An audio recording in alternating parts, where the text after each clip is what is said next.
Halo sahabat YouTube, ketemu lagi dengan saya Mehdi Krisdiantoro di channel Uang Receh. Bagaimana kabar kalian hari ini? Tentunya dalam keadaan yang baik ya. Pada kesempatan kali ini Uang Receh akan membahas price action teman-teman, terutama untuk Bitcoin karena 2 hari ini after dan sesudah FOMC, Bitcoin sangat-sangat volatile dan susah kita tebak teman-teman untuk pergerakan harganya. Nah, kira-kira apa sih yang terjadi pada saat FOMC kemarin? Di sini Uang Receh akan bahas terlebih dahulu untuk FOMC kemarin teman-teman. Hasilnya kurang lebih seperti apa? Dan setelah itu Uang Receh akan bahas untuk technical analysis dan probabilitas apa yang ada di market. Nah, buat kalian yang penasaran bagaimana Uang Receh itu ngupas semuanya, subscribe channel Uang Receh dan tonton video ini sampai akhir teman-teman. Nah, sebelum lanjut ke pembahasan, Uang Receh akan ke FOMC terlebih dahulu. Nah, teman-teman, kemarin pagi sekitar pukul 2 pagi di Amerika sana ada yang namanya Fed Meeting Minute, teman-teman. Nah, ini meeting bahas apa sih? Tepatnya untuk meeting kemarin itu membahas hasil PPI dan CPI di bulan Januari atau yang rilis tanggal 14 Februari kemarin. Nah, hasilnya apa dari PPI atau CPI kemarin? Di sini Uang Receh akan rangkumkan dari beberapa analisis yang ada atau hasil yang ada teman-teman ke hasil yang menurut Uang Receh penting dan punya impact ke market. Nah, di sini kalian bisa akses Forex Live, itu kurang lebih salah satu berita yang di situs webnya itu menyajikan hasil-hasil dari FOMC teman-teman. Nah, di sini FOMC meeting minute, a few participant favor raising rate by 50 basis point teman-teman. Nah, padahal kita udah tahu sebelumnya sepertinya inflasi itu sudah mulai bisa ditekan sama The Fed di Amerika sana. Tapi sepertinya The Fed itu masih pesimis teman-teman dengan apa yang namanya inflasi. Dan The Fed itu beberapa anggotanya malah merujuk untuk suku bunga bisa naik ke sekitar 50 basis point. Itu yang pertama ya teman-teman. Nah, di sini hasilnya kurang lebih adalah a few participant favor raise rate by 50 basis point. Dari hal ini kita bisa ambil artinya The Fed kemungkinan di bulan Mei bisa menaikkan untuk rate-nya menjadi sekitar 50 basis point teman-teman. Dan di poin yang kedua di sini all participant favorite a 25 basis point. Nah, meskipun beberapa ada yang setuju naik ke 50 poin, tapi ternyata kebanyakan dari mereka itu masih tetap pada pendirian mereka untuk kenaikan suku bunga di 0,25% atau 25 basis point. Nah, di sini yang perlu kalian ketahui, The Fed sebenarnya akhir tahun ini itu sudah akan berhenti untuk menaikkan suku bunga. Tapi dengan kekhawatiran yang baru dan adanya Rusia menyerang Ukraina yang sampai saat ini belum selesai, ada kemungkinan The Fed masih pesimis untuk bisa mengatasi inflasi sampai akhir tahun ini. Dan beberapa anggotanya juga masih sangat-sangat pesimis dan berharap untuk Fed rate-nya bisa naik 50 basis point teman-teman. Nah, di sini kita bisa lihat juga ada beberapa poin yang termasuk upside price for inflation including China economic reopening and Russia war in Ukraine. Nah, dua pengaruh, yang pertama dari China karena sebenarnya ekonomi China itu sebenarnya baru mau mulai perbaikan teman-teman. Beberapa tahun yang lalu sebenarnya China itu menutup segala jenis perekonomian dari luar dan sekarang itu baru mulai reopening lagi. Nah, kemungkinan beberapa faktor itu terutama China sama Rusia war itu yang cukup mempengaruhi untuk inflasi di Amerika Serikat. Nah, di sini juga ada poin salah satu Argentine associated with outlook for economy, job market, inflation was high. Menurut Amerika juga untuk job marketnya masih dinyatakan cukup tinggi teman-teman. Artinya memang secara garis besar dari hasil meeting kemarin untuk hampir semua anggota itu masih menganggap inflasi masih belum cukup terbendung dengan baik. Artinya mereka masih akan tetap menaikkan Fed rate-nya sampai akhir tahun teman-teman.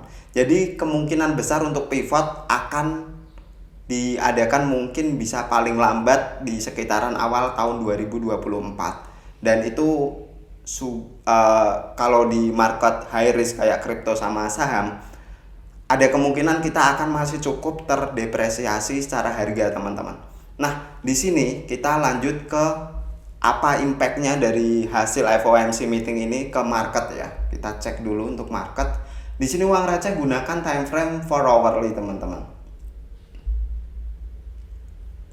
Nah, di sini ada beberapa hal yang uang receh mau bahas untuk time frame 4 hourly-nya.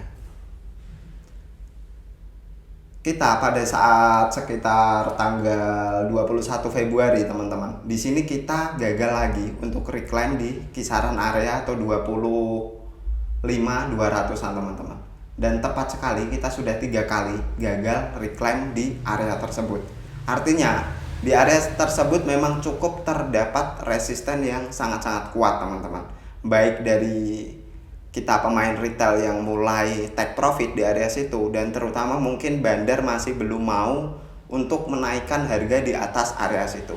Artinya orang-orang masih cukup punya stok untuk mereka akan jual di kisaran harga 25.200 teman-teman.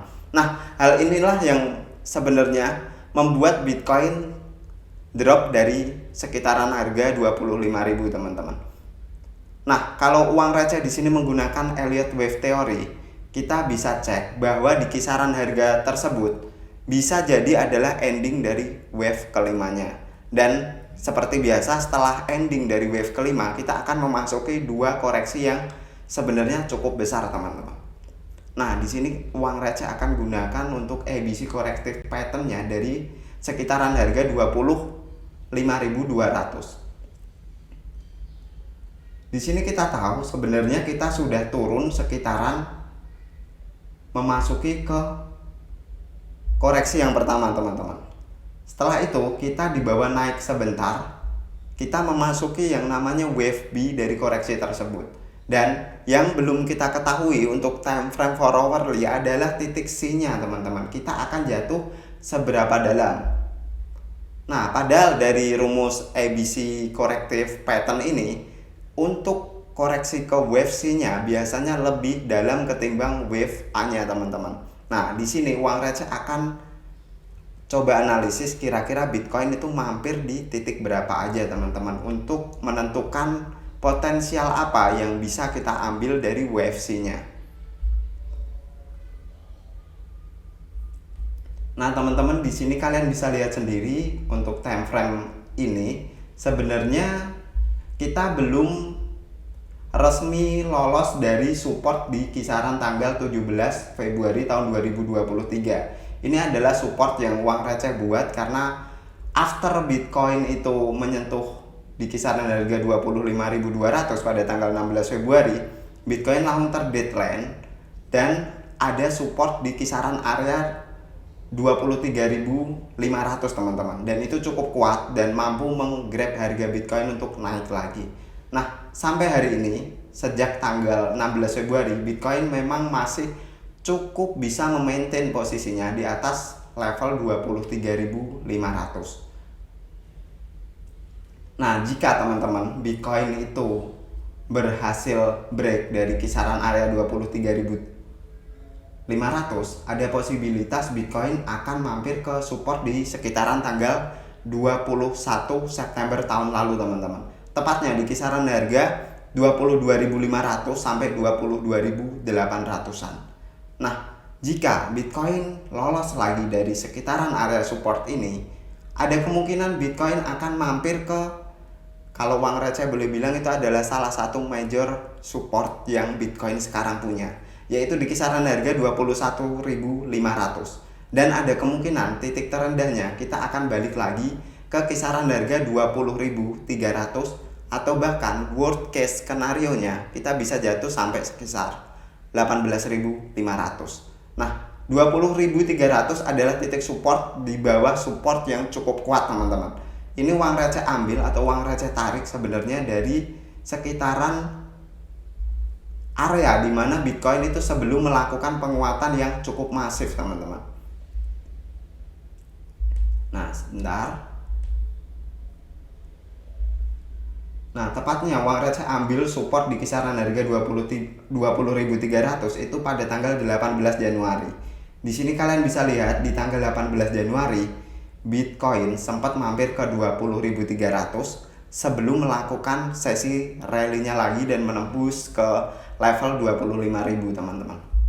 Nah, jadi poin 20.300 adalah pertahanan akhir Bitcoin sebelum nanti berhasil di break dan Bitcoin bisa turun ke sekitaran level 18.500. Nah, di time frame yang sama, sekitar time frame 4 jam ini, untuk moving average 21 hampir bersimpul dengan moving average 50, teman-teman. Dan jika ini nanti benar-benar break ke bawah, ada kemungkinan Bitcoin akan benar-benar masuk ke masa reversalnya dan berganti ke bearish, teman-teman. Nah, itulah yang perlu kalian perhatikan di time frame untuk 4 jam. Kita cek di time frame 1 hari, ada sesuatu support yang uang receh juga cukup oke berdasarkan time frame 1 hari, teman-teman. Nah, untuk time frame 1 hari, titik support yang perlu kita perhatikan, teman-teman, menurut uang receh adalah si moving average 21.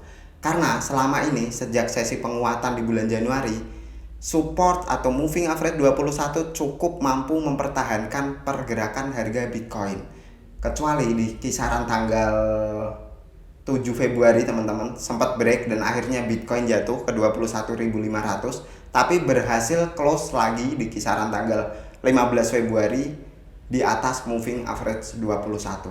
Nah, di sini secara time frame harian Bitcoin belum mampu menyentuh moving average 21. Jadi secara garis besar sebenarnya kita masih berada di potensi bullish yang cukup besar, teman-teman.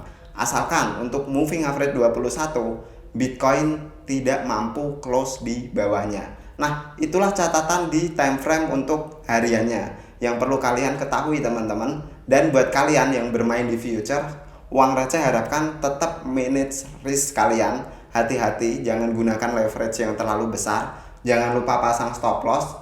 Selalu perhatikan resiko kalian, teman-teman. Nah, terima kasih untuk pembahasan video kali ini. Buat kalian yang selalu support channel Uang Receh ucapkan terima kasih. Jangan lupa di subscribe untuk channel Uang Receh buat kalian yang belum subscribe. Thank you for watching this video. See you on the next video.